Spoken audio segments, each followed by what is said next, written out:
6:30 this morning, and then the sun came up and it was just gorgeous. So here we are. In the distance is Miami. Let's see if I can zoom in here a little bit. Sun on the water. We are motor sailing because the wind is right on our nose.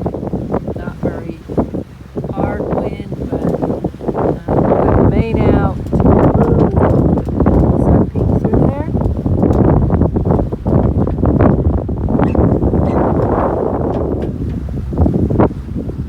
The waters have been busy with fishermen and pleasure boats.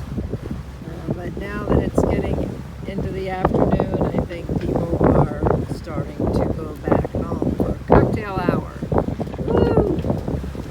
So, in a couple hours, we will be in the Keys.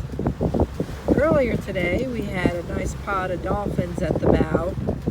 Of course, I forgot to pick up my phone, so didn't get any pictures, but it was fun watching them. Y'all have a good day.